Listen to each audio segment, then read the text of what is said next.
আমি দেবকে চ্যালেঞ্জ করছি, দেবের ক্ষমতা আছে 1-to-1 ডিবেট করবার? যদি দেবের ক্ষমতা থাকে তাহলে ডিবেট করুন। আমি একজন সাধারণ বিধায়ক পশ্চিমবঙ্গের বিধানসভার, আমি দেবকে চ্যালেঞ্জ করছি, উনি সাংসদ হিসাবে কি কাজ করেছেন না কাজ করেছেন সেই নিয়ে যদি ওনার মনে হয় তাহলে আসুন আমরা ঘাটালবাসীর সামনে একটা বিতর্ক সভায় আমরা একে অপরের মুখোমুখি হই। দেব ঘাটালের ব্যর্থ সাংসদ, অভিনেতা ইমেজ আর সৌজন্যতার রাজনীতির আড়ালে তিনি ঘাটালের মানুষকে বোকা বানিয়ে রেখেছেন। গত 10 বছরে ঘাটালের মানুষের কথা লোকসভায় তুলে ধরেননি। সাংসদ হিসেবে ঘাটালের কথা তিনি না ভেবে অভিনেতা হিসেবে সিনেমা জগৎকেই গুরুত্ব দেন তিনি। এই ধরনের একাধিক ইস্যু খাড়া করে দেবকে সরাসরি নিশানা করেন শিলিগুড়ির বিজেপি বিধায়ক তথা রাজ্য বিজেপির সাধারণ সম্পাদক ডক্টর শঙ্কর ঘোষ। ঘাটালের প্রার্থী হিরণের হয়ে ভোট প্রচারে তিনি ঘাটালে এসে এক সাংবাদিক সম্মেলন করেন। দেবের সাথে মুখোমুখি অন ক্যামেরায় কথা বলার চ্যালেঞ্জ ছুড়ে দেন তিনি। শোনাবো সাংসদ দেবকে নিয়ে সাংবাদিক সম্মেলনে তিনি কি বললেন। যিনি বিভিন্ন লোকসভা কেন্দ্রে তৃণমূল কংগ্রেসের প্রার্থীদের হয়ে প্রচার করছেন, সাংসদ হিসাবে সেই দেব 10-এর মধ্যে 1 পাওয়ারও যোগ্যতা রাখেন না। কেন? যদি আপনি প্রশ্ন তোলেন তাহলে আপনার মনে হবে যে দেব যে রাজনীতি থেকে অবসর নেওয়ার কথা বলেছিলেন তিনি সঠিকভাবেই বলেছেন। তাকে রাজনীতি থেকে অবসর যারা নিতে দেননি, আমার মনে হয় এইটা তাদেরকে দায়িত্ব নিতে হবে যে এইরকম একজন ব্যর্থ সাংসদকে ফুলিয়ে ফাঁপিয়ে তাকে আবার কেন পাঠানো হয়েছে এই ঘাটালে, সেটা সেই প্রশ্নের জবাব তারা দেবে। কিছু প্রশ্ন আমরা রাখতে চাই। বিভিন্ন জায়গায় বিভিন্নভাবে অভিনেতা দেবকে প্রমোট করা হয়, কিন্তু সাংসদ দেব কতখানি ব্যর্থ সেইটা আমরা তুলে ধরতে চাই। প্রথম কথা, এমপি ল্যাড বলে একটি বিষয় আছে, এমপিদের কাজ করবার বিষয়। গত 10 বছরে এমপি ল্যাডে ঘাটালের সাংসদ দেব কি কাজ করেছে মানুষের সামনে আজকেও এখনো প্রকাশিত নয়। আমরা তাকে অনুরোধ করব, আবেদন করব, তিনি সৌজন্যতা রাজনীতির কথা বলেন, আমি পরে আসছি, তো আমি সৌজন্যতা দেখিয়ে সাংসদ দেব ঘাটালে গত 10 বছরে এমপি ল্যাড থেকে কি কাজ করেছেন তার তালিকা প্রকাশ করুন। দ্বিতীয়, সাংসদ দেব তিনি পার্লামেন্টে গত 10 বছরে 1%-ও কম তার উপস্থিতি, 1%-ও কম। যাকে পার্লামেন্টে প্রতিনিধি করে পাঠানো হয় মানুষ এটা বিশ্বাস করেন পার্লামেন্টের অভ্যন্তরে তিনি সেই এলাকার সুখ দুঃখ নিয়ে কথা বলবেন। কিন্তু দুর্ভাগ্য যে দেব পার্লামেন্টের অভ্যন্তরে ঘাটালবাসীর যন্ত্রণা, দুঃখ, তাদের সমস্যা, তাদের চাহিদা, তাদের স্বপ্নের কথা তুলে ধরতে পারেন। তিনি মাত্র 2টো প্রশ্ন করেছেন এই 10 বছরে, 2টো প্রশ্ন। তাহলে 10 বছরে দেব কি ঘাটালবাসীর জন্য, অন্যেরা কি বলবে আমি জানি না, ঘাটালে কৃষি কাজ অনেক বেশি হয়, তাহলে উনি কোন কাজে ব্যস্ত ছিলেন? অভিনেতা জীবন চালাতে ব্যস্ত ছিলেন, নাকি সাংসদ হিসাবে ঘাটালবাসীকে সম্পূর্ণ অন্ধকারে রেখে তাদের চাহিদার কথা তুলে না ধরে যে অন্যায় ঘাটালবাসীর সাথে দেব করেছে, এই প্রশ্নের জবাব তাকে দিতে হবে। দেব বারবার করে বলেছেন যে তিনি ঘাটাল মাস্টার প্ল্যানের কথা। ওই ঘাটাল মাস্টার প্ল্যান দীর্ঘদিনের, আমি ইতিহাস দেখছিলাম যে দীর্ঘদিন ধরে ঘাটাল মাস্টার প্ল্যান নিয়ে আগের বাম সরকার, কেন্দ্রের সরকার, রাজ্যের ভাগ, কেন্দ্রের ভাগ, নানা বিতর্কের মধ্যে দিয়ে এখন পর্যন্ত ঘাটাল মাস্টার প্ল্যান হয়নি। এর আগে 2বার ঘাটাল মাস্টার প্ল্যান সেটাকে ওই ছানা দেখানোর মতন দেখিয়ে তিনি ভোট নিয়েছেন। তৃতীয়বার তিনি দাঁড়াতে চাচ্ছিলেন না, জনশ্রুতি হচ্ছে তার প্রধান কারণ ঘাটাল মাস্টার প্ল্যানের একটি ইটও তিনি কাজ শুরু করতে পারেননি। এবার বলেছেন মুখ্যমন্ত্রী করে দেবেন। 2014-তে প্রায় 1100-1200 কোটি টাকার প্রজেক্ট, আজকে সেই প্রজেক্ট তার বর্ধিত মূল্য আমি কত বলতে পারবো না, যারা অ্যাসেসমেন্ট করবেন বা করেছেন তারা বলতে পারবেন।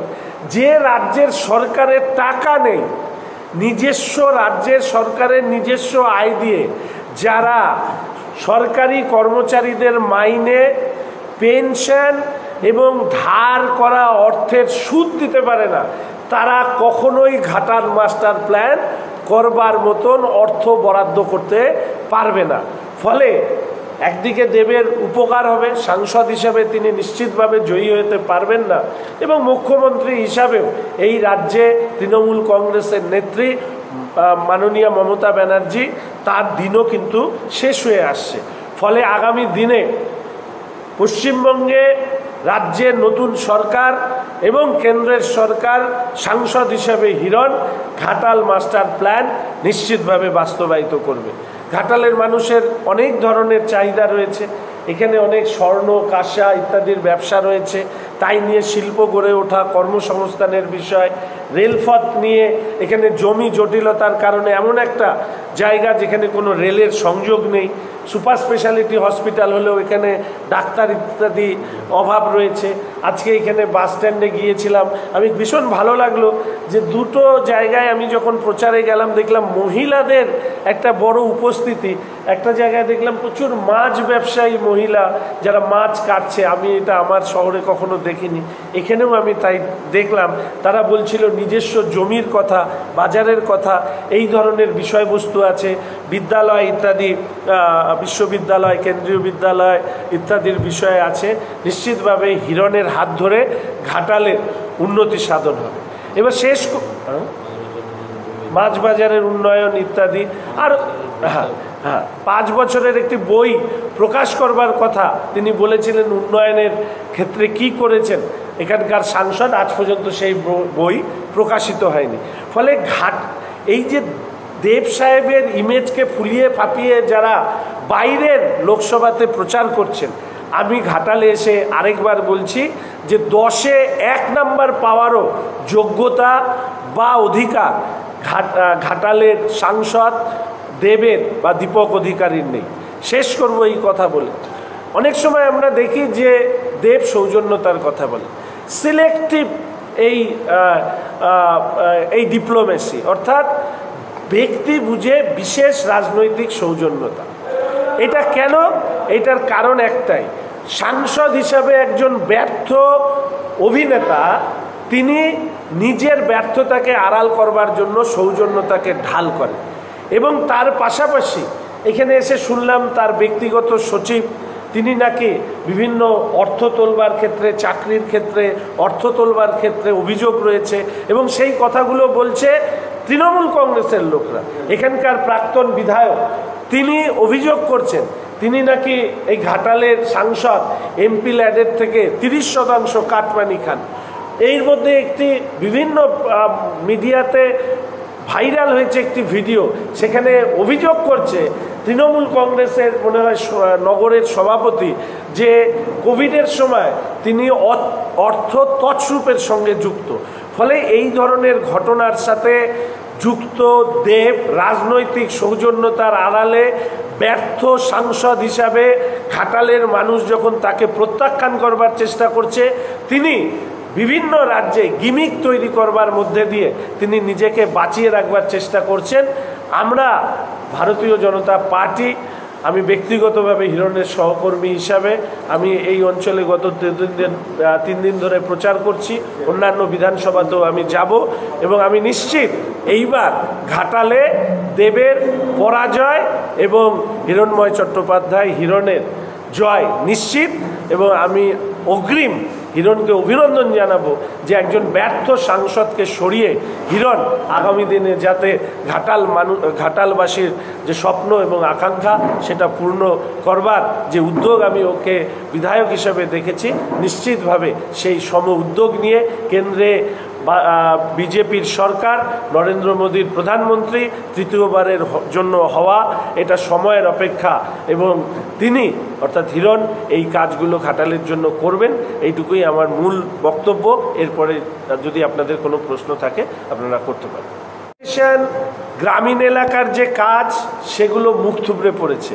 পিডাব্লিউডি, স্টেট পিডাব্লিউডি টেন্ডার যদি আপনারা খুলে দেখেন, দেখবেন সেখানে কাজ হচ্ছে না বলেই অভিযোগ উঠছে। ফলে সেই জায়গায় দাঁড়িয়ে 1400-1500 বা তারও বেশি টাকা খরচা করে ঘাটাল মাস্টার প্ল্যান করবার যদি ক্ষমতা বা এই কাজ করবার যদি ক্ষমতা থাকতো, তাহলে গত 10 বছর তিনি করেননি কেন?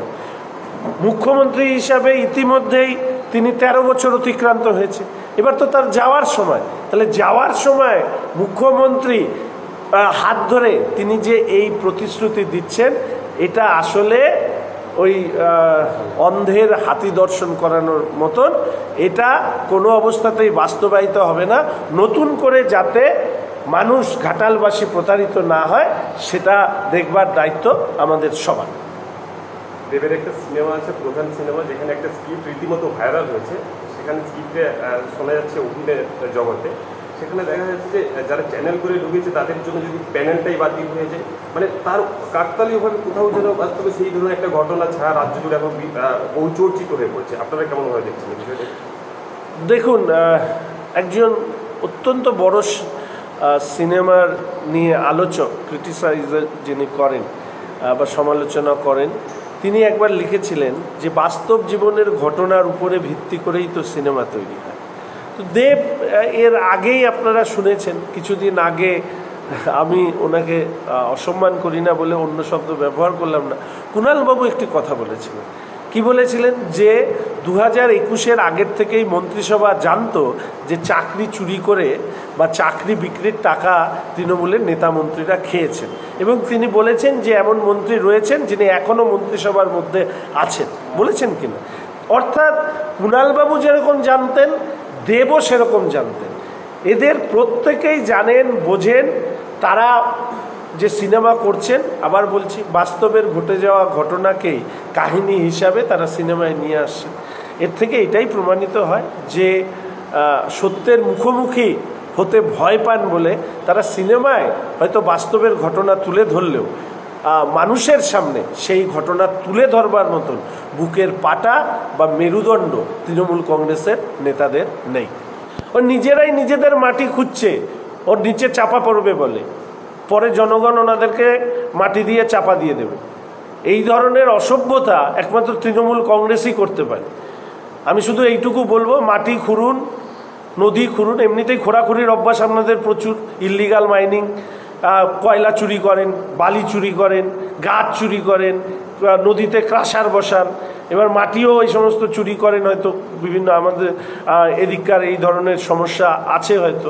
শুধু এইটুকু বলবো, যাই খোঁড়াখুড়ি করেন না কেন, আপনাদের এইবার দল হিসাবে তৃণমূল কংগ্রেস মানুষের ভোটে চাপা পড়বে, এইটুকু নিশ্চিত।